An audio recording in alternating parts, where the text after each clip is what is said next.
fortalezense se prepara para o pagamento do IPTU. A expectativa da rede hoteleira para o ano de 2021. O balanço da economia na primeira semana do ano. E o humor como ajuda para enfrentar os tempos de crise. O Destaques está no ar.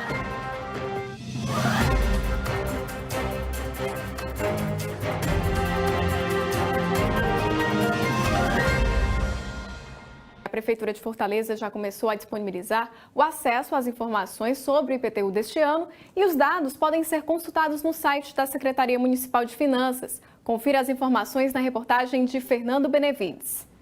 Aproximadamente 787 mil imóveis da capital estão cadastrados no banco de dados do IPTU de Fortaleza. Desse total, 179 mil recebem benefícios como isenção ou imunidade. De acordo com a Prefeitura, a base de cálculo para o imposto deste ano será o mesmo aplicado em 2020. O contribuinte deve receber via Correios o boleto de pagamento com vencimento no dia 5 de fevereiro. O pagamento em cota única até a data estabelecida gera um desconto de 8%. Há ainda a opção de pagar até o dia 5 de março com desconto de 6% e até o dia 7 de abril com desconto de 4%. O contribuinte pode também parcelar o pagamento em até 11 vezes, mas nesse caso, sem a obtenção de desconto. Os dados do imposto podem ser consultados através do site www.cefim.fortaleza.ce.gov.br. Ao abrir a página, o usuário deve clicar em IPTU, depois acessar o link DAN IPTU.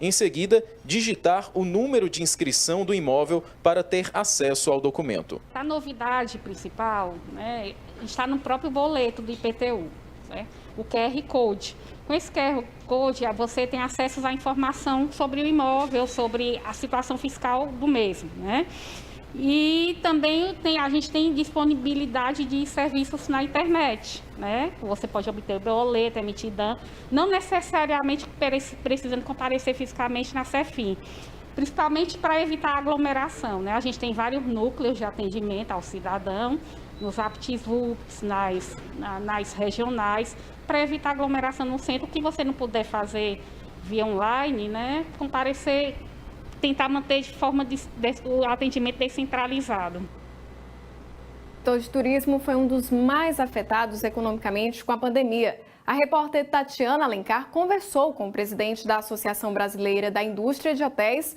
Manuel Linhares. Ele disse que o setor está preparado para voltar à movimentada rotina dos hotéis, mas acha que a total recuperação ainda vai demorar. 2020 foi um ano complicado para o setor de turismo e hospitalidade e para todos os segmentos que ele diretamente impacta economicamente. E para falar sobre isso e para repercutir também sobre este ano de 2021, quais são as expectativas, a gente está aqui com o Manuel Linhares, que ele é presidente da ABIH, Associação Brasileira da Indústria de Hotéis. Presidente, me diga como foi primeiramente 2020. Eu imagino que tenha sido realmente complicado, difícil para o setor hoteleiro, Até março, o turismo ia vindo muito bem. Quando veio a Covid, essa Covid foi brutal para a economia, mas para o turismo foi devastadora.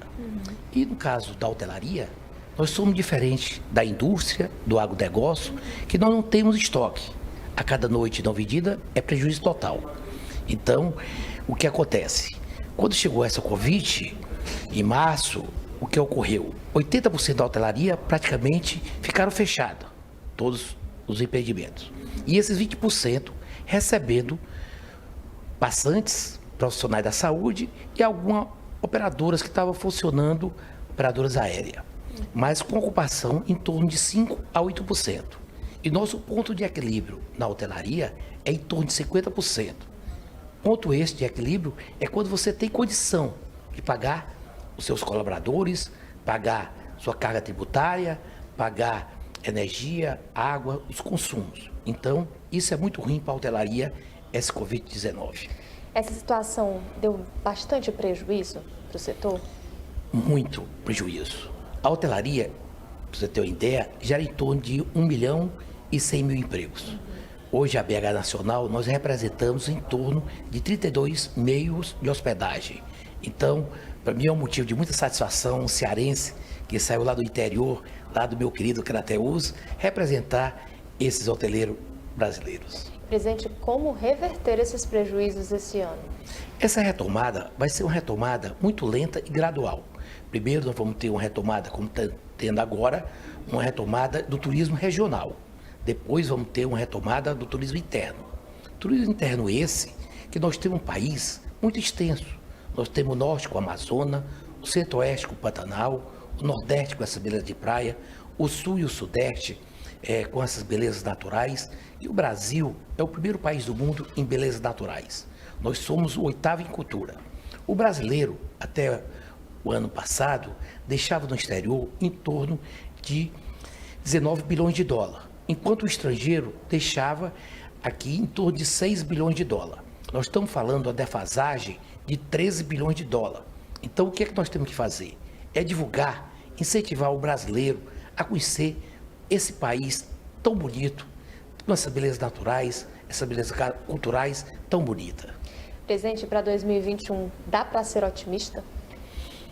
Eu acredito que ainda não. Porque a vacina vai começar esse mês.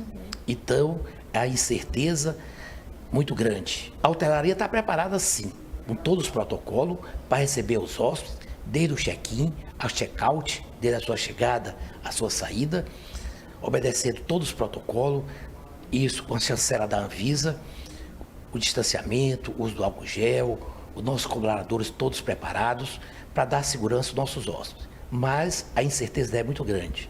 Falando em termos de turista, de turismo de lazer, está voltando aos poucos. Mas o turismo de negócio, turismo de feira, de eventos, isso, a retomada vai ser lá para 2022, 2023. Maravilha, muito obrigada, viu, presidente?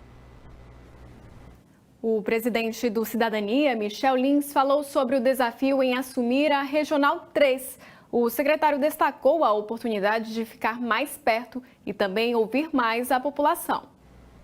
Michel Lins é publicitário, é formado também em artes cênicas, foi secretário do Trabalho e Desenvolvimento Social do Governo do Estado, eleito vereador de Fortaleza pela primeira vez em 2016, chegou a ser vice-líder do prefeito Roberto Cláudio, atualmente é presidente do Cidadania aqui em Fortaleza, foi reeleito vereador em 2020 e recentemente recebeu o convite do atual prefeito José Sarto para assumir a secretaria da Regional 3. Eu vou conversar com ele agora, o vereador, então, secretário da Regional 3. Boa tarde, obrigado pela participação, vereador. Qual é o desafio de assumir uma secretaria regional?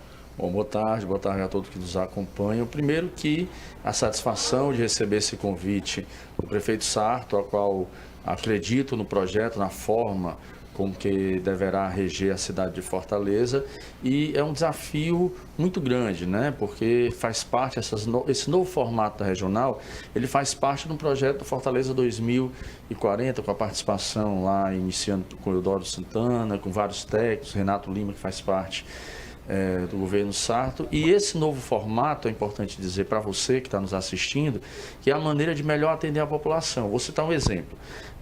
Ali na Jovita Feitosa fica a então Regional 3. E quem mora ali, por exemplo, no Farias Brito, que é do lado, logo numa extensão de alguns quilômetros, no raio de uma reta, tinha que ir para outra regional, porque ele não pertencia à Regional 3, que era muito mais próximo. Teria que ir para uma regional muito mais distante, teria que pegar ônibus, e muitas pessoas não têm acesso, às vezes, então não tem como se deslocar até a regional. Com esse novo formato das regionais, é importante dizer que não foram criados novos cargos, 0 cargos criados. Pelo contrário, foi inclusive diminuído alguns cargos. Não existe criação de novos cargos, existe, na verdade, uma divisão para melhorar o atendimento a você, fortalezense, a maneira de estar mais próximo ainda, já que um secretário, por exemplo, de uma Regional 6, tinha que atender cerca de 600 mil pessoas e às vezes é difícil, quer dizer, o secretário não conseguia estar em todos os bairros. E agora, com a diminuição da quantidade de bairros por regional, possibilita que os secretários possam atender melhor a população. Secretário, apesar ter uma diminuição na quantidade de bairros por regional, a Regional 3 ela é extensa territorialmente, né? Vai do Antônio Bezerra até a Parquelândia, envolve muitos bairros. Quais são os principais problemas, né, que o senhor pretende enfrentar, pretende se dedicar para resolver nessa região, nesses bairros? Bom, primeiro que no novo formato das regionais também, e a orientação do prefeito Sarto, aqui vão ser criados também fóruns, onde vai estar sempre ouvindo constantemente a população, a partir de ouvir a população, porque quem está na ponta, quem vive no bairro, é quem sabe melhor aonde está doendo no pé, aonde tem a dificuldade. Então, esses fóruns que vão ser permanentes em cada bairro, vai nos ajudar, não só a mim, mas como todos os secretários, para que a gente possa escutar melhor os problemas e aí ir no foco aonde dói para a população. Enquanto vereador, boa parte do seu eleitorado está ali naquela região da Parquelândia, né? Pessoalmente, como é que o senhor se sente recebendo esse convite, né? Estando próximo aí, como é que a população também vai poder contar com a figura do secretário da regional? Primeiro que, óbvio, né, uma satisfação, mas importante dizer que como secretário, a gente não é secretário para o público que votou na gente, a gente é secretário para todos os públicos, para aqueles que votaram no Sarto, que não votaram no Sarto, que votaram no vereador Michel Lins, que votaram em outros vereadores. Ali tem um grande vereador, o vereador Adail, inclusive na região do Antônio Bezerra. Então, nós somos secretários para a cidade de Fortaleza, não para um público que votou na gente. Isso é importante deixar claro.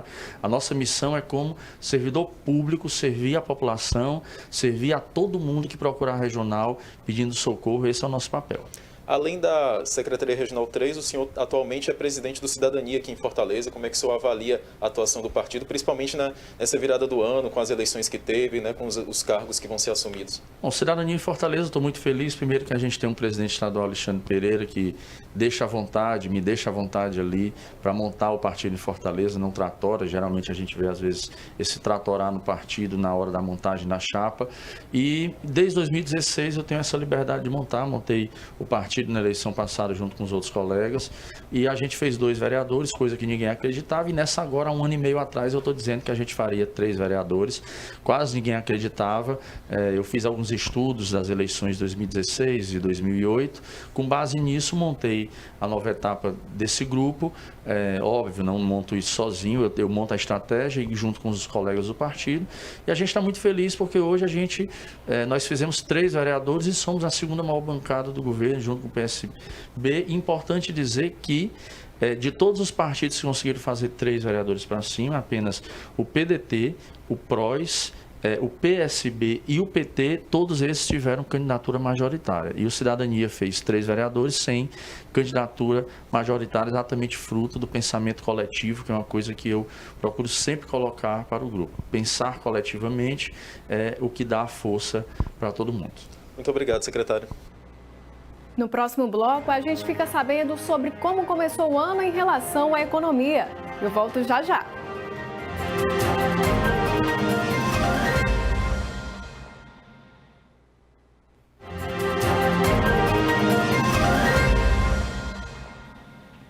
Em 2021 começou com alta do dólar. A primeira semana de janeiro sofre os reflexos das dificuldades do ano de 2020 por causa da pandemia. Também foi registrada a alta de preços de alguns produtos. O repórter de economia do jornal O Otimista, Juliano Villanova, faz agora um balanço desses primeiros dias. Olá, Juliano.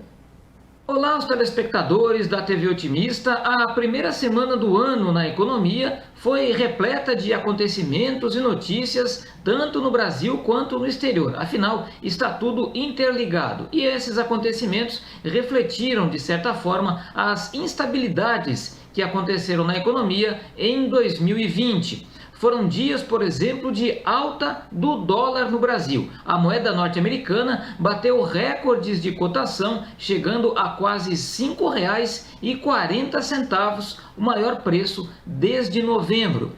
Vamos acompanhar esse comportamento do câmbio, especialmente nesse início de ano, pois o preço do dólar afeta diretamente o custo de diversos itens do nosso dia a dia, como é o caso dos combustíveis. Combustíveis que, por sinal, devem sofrer reajustes em breve em função do aumento do preço do petróleo no mercado internacional. Nesta semana, essa matéria-prima subiu 0,14% no mercado internacional, cotada acima de $54 o barril. É o maior preço desde fevereiro de 2020 e que pode ter reflexos na fabricação de diversos derivados, né, de petróleo, como é o caso do gás de cozinha, que por sinal esta semana teve uma alta de preço de 6%. E essa primeira semana do mês também, como é típico em todo início de ano, também ocorreram algumas projeções para a economia em 2021. Entre tantas previsões, vamos destacar uma positiva e uma nem tanto. Por um lado, o Banco Mundial previu uma alta de apenas 3% para o Produto Interno Bruto brasileiro este ano. É um crescimento, porém, abaixo da média mundial e também de outros países da América Latina, que devem alcançar perto de 4% de crescimento no PIB. E por outro lado, a projeção mais animadora que tivemos essa semana é que o mercado financeiro baixou a previsão de inflação para esse ano, de 4,39% para 4,38%. Esse é um índice importante para ser acompanhado, porque neste ano a meta central de inflação é de 3,75% e será cumprida se o índice oscilar entre 2,25% e 5,25%. Que esta próxima semana seja de novas e melhores notícias na economia. Até a próxima. Até, Juliano. E a Edufor informa sobre a solicitação da carteira de estudante de 2021. O documento do ano passado vence no dia 30 de abril. Se você é aluno da rede particular, escola ou universidade, você deve acessar o ideestudantil.fortaleza.ce.gov.br, imprimir o seu boleto bancário e aguardar a sua carteira, que a sua entidade estudantil vai fazer a entrega onde você estuda. Agora, os alunos das universidades públicas, bolsistas do ProUni, os alunos que mudaram de escola, os alunos novatos de qualquer rede de ensino, devem acessar o ideestudantil.fortaleza.ce.gov.br, anexar a documentação necessária, que é a declaração de matrícula atualizada, a sua identidade, o seu CPF e o comprovante de endereço. Os alunos que nunca fizeram biometria facial devem fazer a biometria, que é a foto que vai estar impressa na sua carteira de estudante. A biometria ela deve ser feita no formato de uma foto 3x4, num local bem iluminado e com fundo liso. Os alunos da rede pública, das escolas do estado e do município devem procurar a direção da sua escola para realizar a solicitação da sua carteira diretamente no site da prefeitura. A Edufor desenvolveu o ID estudantil para facilitar e evitar que o aluno se desloque para fazer atendimento. Mas se o aluno prefere fazer o atendimento presencial, eles devem acessar o eduforweb.fortaleza.ce.gov.br, agendar o seu atendimento na sede da Edufor, VaptVupt do Antônio Bezerra ou da Messejana, no Rio Mar Kennedy ou no Aldeota. Mas a gente tem solicitado aos estudantes que façam a preferência, priorizem o atendimento online pelo ID estudantil para evitar deslocamento e aglomeração. O Ouse Se Quiser chega à 3ª edição e se consolida como um evento que fortalece a presença feminina na cena artística. A ação é promovida pela banda Ouse e conta com a participação de artistas mulheres de diversas linguagens artísticas. O evento é totalmente gratuito, online e vai ser transmitido pelo canal do YouTube da banda com tradução em Libras. Para falar mais sobre o assunto, eu converso com a vocalista da banda, Juliana Pessoa. Boa tarde, Juliana. Boa tarde. Juliana, conta pra gente como é que está dividida a programação no domingo. Pronto, a programação ela começa às 16 horas, tá? Vai ter a apresentação da Jéssica Teixeira, que vai estar aí na divulgação também, da programação.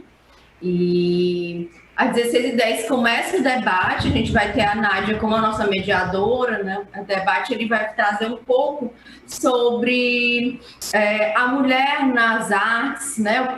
Qual o papel, a representação social, né, da mulher hoje, né, na cidade, né, no papel mesmo dentro dessas exposições, né, de diversas linguagens artísticas. E a gente vai trazer aqui a Simone Barreto, né, eu, Juliana, a Suiane Pessoa e a Jéssica Teixeira, que é a nossa apresentadora, para falar um pouquinho dela, da experiência também. Às 17h15, né, inicia-se as exposições e às 18 horas o show da banda. E a gente finaliza aí a nossa programação. Essa é a terceira edição, né? Como foi que surgiu? Pronto, né? O Ouse Se Quiser, ele surgiu, né, do videoclipe da banda. A gente fez a produção, né, com 7 mulheres, e daí a gente viu que tinha um potencial muito grande de a gente levar. Todas elas traziam outras linguagens artísticas, performance, artes plásticas, e aí a gente decidiu que a gente poderia ir além, né, de apenas a finalização de uma construção de um clipe. E a gente, né, pensou nisso, né, e trazer mulheres, né, trazendo suas exposições, seus trabalhos, e sempre trazer, né, uma mulher que tivesse com um trabalho aí iniciando para ter a sua primeira exposição. Então a gente sempre tenta buscar outras mulheres para que a gente possa sempre estar trazendo aí novos trabalhos, acolhendo outros trabalhos também que trazem essa temática, né, da mulher nas artes. A gente também tenta trazer sempre, né, uma postura mais política em relação ao nosso trabalho, levantando bandeira, trazendo mais forte também, né, como a nossa principal bandeira, as violências cotidianas que sofremos. E a gente está sempre aberto a conhecer outras mulheres, novos trabalhos. Eu sempre me coloco à disposição que, se você é mulher e está fazendo um trabalho em casa e não tem um espaço para divulgar esse trabalho, porque muitas vezes a gente sabe que é difícil, né? Um local para ter a sua primeira exposição. Eu acho que a gente tem também esse papel de estar acolhendo, de estar conhecendo outras mulheres. Por isso que o evento ele é itinerante. O primeiro aconteceu na Casa Vândalo, o segundo no Porto Iracema e agora no Bruta Flor, para que a gente possa conhecer outros trabalhos, outras mulheres, porque o objetivo é que a gente traga mais mulheres, que essas mulheres saiam, né, desses espaços, né, menores e possam sim estar expondo em espaços que tenham mais visibilidade, e também as mulheres que estão com mais experiência, né, possam estar ensinando aí também, né, o que elas já aprenderam no decorrer, né, das suas experiências profissionais. É mais um espaço mesmo de acolhida, um espaço de voz, um espaço onde a gente pode debater também. É tanto que a gente tem uma preocupação de começar o evento com um debate, porque a gente precisa conversar sobre isso, né? Não é só uma exposição de mulheres, mas é um microfone aberto, é algo que a gente pode debater, é algo que a gente pode acolher, é um ato político também. Juliana, e quais adaptações vocês tiveram de fazer, né? Esse ano a gente está enfrentando uma pandemia. Então, como é que ficou a configuração da terceira edição do Ouse Se Quiser?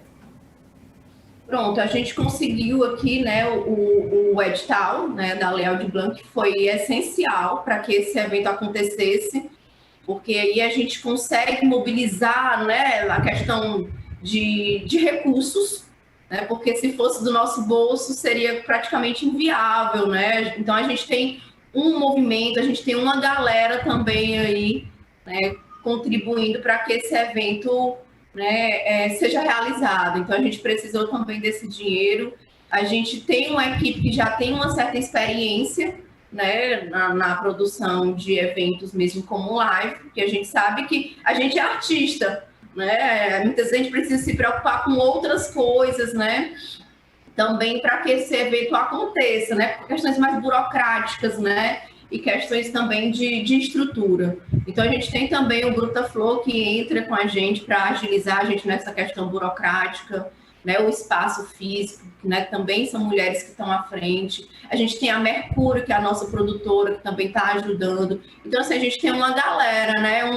É um movimento em si para que esse evento aconteça. E é o que eu sempre falo, fico muito feliz pelo espaço aqui de divulgação. E a gente precisa também que outras mulheres possam estar assistindo, possam estar divulgando também o evento, porque a gente só consegue fazer isso porque a gente consegue atingir outros públicos e a gente também tem uma galera que também acaba ajudando a gente nessa produção, né? Porque sozinha seria inviável. E a minha ideia é essa, que o evento seja itinerante, que a gente consiga trazer mais pessoas, né, que possam estar nos ajudando ou dentro dessas exposições. Pronto, Juliana, muito obrigada. Como a gente já falou, a transmissão aí vai ser feita às 4 horas da tarde no YouTube da banda Ouse. Obrigada, viu? Eu que agradeço. E no domingo que vem, dia 17, acontece o primeiro dia de prova impressa do Enem. E o que levar para comer no dia do exame? Essa é uma das dúvidas dos estudantes, porque é uma prova extensa, com duração de 5 horas. E os cuidados com a alimentação também fazem parte da preparação de quem quer ser aprovado. Sobre o assunto, eu converso agora com a nutricionista Leilane Nogueira, que é professora da Uninasal. Leilane, boa tarde. Muita gente pensa que não, mas a alimentação pode sim interferir no desempenho do candidato. Sim, boa tarde. A alimentação, ela influencia em todos os aspectos. Então, ele precisa ter todo um preparo antes da prova e no dia da prova, para que alguns eventos, vamos dizer assim, eventos gastrointestinais ou alguns eventos de causar muita sonolência, acabe prejudicando esse estudante na hora da realização da prova. Até porque antes da prova bate aquela ansiedade, então se a pessoa não cuida do emocional e também não cuida da alimentação, aí a combinação pode ser bem, perigosa. Sim, e a gente tem vários alimentos que vão estar potencializando essa ansiedade, como também a gente tem alguns alimentos que acabam ajudando que o estudante ele fique mais tranquilo, que ele tenha uma noite mais tranquila de sono e que no outro dia ele esteja bem disposto, com foco e concentração para a realização dessa prova. Pronto, pois passa para a gente todas as dicas, quais são os alimentos mais adequados no dia anterior, para evitar a sonolência excessiva, e também para que a pessoa consiga ficar mais calma e tenha um dia tranquilo de prova. Pronto, inicialmente o estudante ele não deve testar nada do que habitualmente ele já consome. Então, nada de um jejum e nada de comer alguns alimentos que são fora da rotina do estudante, porque a gente não sabe o que esse alimento pode causar nele. Então, dentro da rotina dele, o ideal é que antes dessa prova, no dia anterior, ele faça uma alimentação balanceada, utilizando carboidratos integrais, então arroz integral, Isso faz com que ele tenha mais energia, porque a gente tem uma digestão mais lenta desses alimentos. Também a utilização de uma proteína magra, um filé de frango, a utilização de vegetais verdes, a gente tem várias substâncias que vão estar ajudando no foco, na concentração, nesses alimentos, então uma salada verde. E evitar alimentos que são muito gordurosos, porque esses alimentos gordurosos, eles podem causar indigestão, sonolência e alguns eventos gastrointestinais. Então... E aí, quando você fala em alimentos gordurosos, você está querendo dizer o quê? Passa a listinha. Pronto, então a gente tem carnes, de uma forma geral, que tem aquela camada de gordura, então aquela picanha, aquela maminha que é bastante gordurosa. A gente tem alimentos industrializados que têm um grande teor de gordura, hambúrguer, empanados, alguns salgadinhos, que é bem comum dos estudantes gostarem de estar consumindo. São alimentos que têm uma grande quantidade de gordura e gorduras maléficas para o nosso organismo. Então, evitar alimentos muito gordurosos, frituras, como eu comentei, de carnes, optar por uma proteína mais magra, um peixe, que inclusive tem substâncias que são protetoras para o nosso cérebro, vai estar ajudando esse estudante, Então, seria mais ou menos evitar esses alimentos ultraprocessados, alimentos industrializados, biscoitos recheados, salgadinhos. Isso vai ajudar bastante o estudante na realização da prova. Uma noite de sono a gente sabe que é fundamental. Então, assim, na hora do jantar, tem um horário adequado, tem uma alimentação também que é mais recomendada? Pronto, o ideal é que esse estudante, ele jante o mais cedo possível e também vá dormir o mais cedo possível. Nada de ingerir bebidas alcoólicas. E a refeição do jantar, ela pode ser composta por um arroz integral, uma proteína magra, uma salada verde. E isso vai estar proporcionando para ele, no outro dia, uma energia ainda. Então, alguns estudantes, eles acabam não jantando ou jantando muito tarde, e isso acaba prejudicando, sim, no outro dia. E aí a gente pode usar algumas estratégias, como a utilização de chás. Então, o estudante ele pode tomar um chá de erva doce, de camomila, de capim-santo, erva cidreira, que são chás que têm substâncias que ajudam no controle dessa ansiedade e ajuda a ter uma noite de sono de mais qualidade, ajudando no seu foco no outro dia para a realização da prova. Leilane, e no dia da prova, a gente vê estudantes, né, com sacolas, muitas vezes lotadas de salgadinhos, né, o famoso xilito, e aí tem outros alimentos que não são muito recomendados, mas aí há aquela dúvida também, posso levar fruta ou não, qual é mais indicado, assim, do que você já está acostumado a ver todos os anos nas edições do Enem, o que se deve evitar e o que é recomendado levar e de que forma também, porque eu acho que o armazenamento faz diferença. Sim. A gente tem que pensar na prova do Enem, na primeira coisa, a questão do tempo, né? Então, eu tenho que pensar em refeições que não vão levar muito tempo para esse meu estudante. Então, nada de alimentos muito doces, é muito comum eles levarem chocolates, nada de alimentos muito salgados. Isso faz com que o aluno ele tenha mais sede, e isso, mais idas ao banheiro, e ele perde mais tempo para realizar a prova. Então, nada de alimentos muito doces, nem muito salgados. A questão dos doces vai dar essa sede e ainda pode causar o que a gente chama de hipoglicemia, que seria uma diminuição do açúcar no sangue, causando uma sonolência. Com sonolência, o meu estudante ele não vai conseguir realizar a prova. E esses salgadinhos, que é muito comum, né, também tem uma grande quantidade de gorduras, pode causar indigestão nesse aluno. Falei só de coisa ruim, vamos falar o que o estudante ele deve levar. Opções para o estudante, ele pode levar uma castanha de caju, uma castanha do Brasil, nozes, amêndoas, amendoins. Pode levar um sanduíche natural, desde que seja feito com pão integral. São opções que ele pode estar levando, né? A fruta, ele tem que pensar muito na questão da logística para a ingestão dessa fruta. Então, uma banana ele conseguiria, né, fazer o consumo de forma que não iria atrapalhar, né? Então, eu recomendo que utilize mais as castanhas, porque é um lanche prático, vai dar saciedade, ele não vai estar querendo beliscar todo o tempo, porque isso vai acabar prejudicando o tempo que ele tem para a realização da prova. O jejum, nem pensar, né? Atrapalha a concentração. Principalmente uma pessoa que não é habituada a fazer esse tipo de estratégia, né? Então, não é recomendado para um estudante que vai realizar a prova. Uma prova que suga muito do estudante, né? Uma prova muito longa, né? Então, a gente tem que ter todo esse preparo, pensar nesses alimentos que vão dar esse suporte de energia para o meu estudante. Chocolate, muito comum. Chocolate, ele vai dar um benefício, ajuda na memória, desde que seja meio amargo. Então, 70% de cacau, eu vou ter um benefício, sim, da utilização do chocolate. Você falou que muitas pessoas até comem alimentos muito doces ou muito salgados, aí ingerem muita água e precisam ir ao banheiro mais vezes, mas também a gente não pode esquecer da hidratação, que é muito importante, né? Sim. Muito obrigada, viu, Leilane, pela entrevista.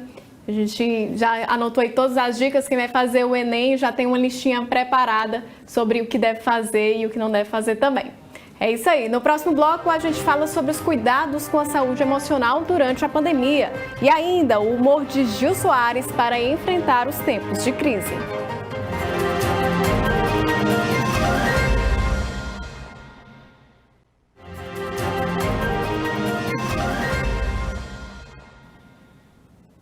A região da Sabiaguaba, próxima ao Rio Cocó, vai receber um centro de gastronomia tradicional. Uma melhoria para o lugar que já é bastante frequentado por quem procura um lazer mais tranquilo. A reportagem é de Pamela Marinho.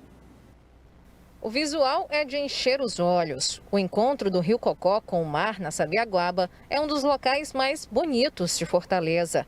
A praia ao lado do mangue fica fora da rota dos principais pontos turísticos da cidade. Ambiente tranquilo, com muito verde e água mansa e barracas ainda rústicas são os principais atrativos para os visitantes. A gente já mora para o lado de Messejana, fica próximo. E também o atendimento é muito bom, tem muito lugar para a gente ficar nas barraquinhas, a gente não fica no sol aí à toa. E também essa água parada aqui é maravilhoso, assim, fica perto das dunas e de tudo. Eu adorei, eu gosto muito daqui. O bom aqui é porque o atendimento aqui é ótimo. Esses barraqueiros atendem a gente muito bem, né? Só isso aí, essa água parada também, que isso aí é muito gostoso. É bem agradável, a praia boa, tá uma mata bem limpa, a gente tem higiênico aqui. Aqui é bom, para a família aqui tem menos poluente, né? Bastante espaço. O governo do estado quer aproveitar a riqueza natural do espaço para criar um centro de gastronomia tradicional na área. A intenção é promover melhorias estruturais, obedecendo às diretrizes legais e ambientais. A Secretaria do Meio Ambiente ainda não divulgou o cronograma das obras de readequação do comércio tradicional da Sabiaguaba para a criação de um centro gastronômico. O projeto ainda aguarda licenciamento e somente após isso é que os detalhes vão ser informados. No entanto, a Secretaria já adiantou que os próprios barraqueiros vão ser os responsáveis pela gestão da área depois que ela estiver pronta. Nós vamos qualificar essa área com um centro gastronômico moderno, adequado ao local, com todo o saneamento básico, com todas as exigências ambientais que hoje, lamentavelmente, o local não ocorre essas exigências. Portanto, será um local muito adequado, haverá um pier, será um modelo de estilo palafita para que seja ambientalmente adequado. Será uma grande conquista para a comunidade tradicional da Sabiaguaba. Esses barraqueiros vão continuar lá na área, eles vão fazer a gestão através de uma associação ou cooperativa com a ajuda da Secretaria do Meio Ambiente. O cenário da pandemia impactou a saúde mental de praticamente todo mundo que se sentiu afetado pela necessidade de isolamento social, pelo medo de uma doença desconhecida ou pela perda do trabalho. Em tempos como este, o autocuidado assume uma importância ainda maior. A campanha Janeiro Branco do SESI Ceará coloca a prevenção ao adoecimento emocional em evidência. Neste mês, o Serviço Social da Indústria do Ceará, o SESI, realiza a campanha Janeiro Branco, que tem ações voltadas para o fortalecimento da saúde mental. Quem vai explicar melhor sobre esse assunto é a Andréa Pinheiro, que é coordenadora de Saúde e Segurança do Trabalho, está aqui comigo. Andréa, então explica quais são as ações que estão sendo promovidas agora em janeiro. O SESI já é uma instituição que trabalha saúde, né? E a gente já tem ações o ano inteiro que trata dessa temática da saúde mental. Mais especificamente, em janeiro, a gente adere à campanha do Janeiro Branco, por entender que é um tema extremamente relevante, né, para a sociedade. Então, nós temos psicoterapia nas nossas clínicas do SESI, tanto online como presencial, da forma como o paciente preferir. E temos também ações voltadas para as empresas, né? Webinar, rodas de conversa também online ou presencial, né? Tendo todos os cuidados de distanciamento por conta da pandemia. E temos também aulões que a gente chama de aulão zen, né? Com profissionais de educação física, sempre com foco no autocuidado, no autoconhecimento, relaxamento, que é muito importante nesse momento, né? Ainda mais esse ano, que a gente está numa pandemia e os problemas de saúde mental se exacerbaram, né? Por conta de pressão, estresse, como a gente nunca tinha vivido antes. Entendi. E essa questão da saúde mental, às vezes, é deixada um pouco de lado, né, pelos trabalhadores. As pessoas se preocupam muito com a saúde física e acham que a mental é bobagem, e isso não é verdade, né? Não é verdade. Inclusive, ainda é um tabu, né? Apesar, assim, essa campanha ela está na 8ª edição. É um tema que a gente já vem falando, não é um problema recente, mas, como eu falei, com a pandemia, tudo piorou. E hoje, nas empresas, as pessoas ainda têm, assim, aquele incômodo, né, de falar sobre esse tema, que parece uma fraqueza.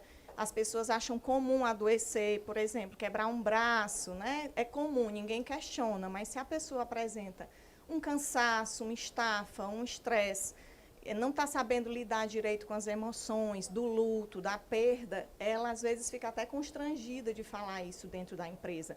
Por isso que é tão importante, quando a gente lançou esse webinar, essa roda de conversa, é com o objetivo realmente de falar sobre o tema, quebrar esse tabu.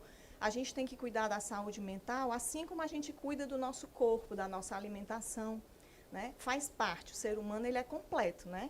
A gente tem que prestar atenção nos 3 fatores. E aí são psicólogos, quem é que conversa, né, com essas pessoas? O SESI, ele tem uma equipe multidisciplinar, né? E aí são vários profissionais. Nós temos médicos, psicólogos, temos educadores físicos, nutricionistas, fisioterapeutas. Nós temos realmente uma equipe multidisciplinar que trata cada um na sua área desse tema. Especificamente o Janeiro Branco, a gente trata com os psicólogos, porque é o profissional que tem expertise, né, no assunto. E aí eles entram mais na questão de passar informações, de desmistificar? Desmistificar, orientar, citar algumas técnicas que as pessoas podem utilizar para se autoajudar mesmo, né?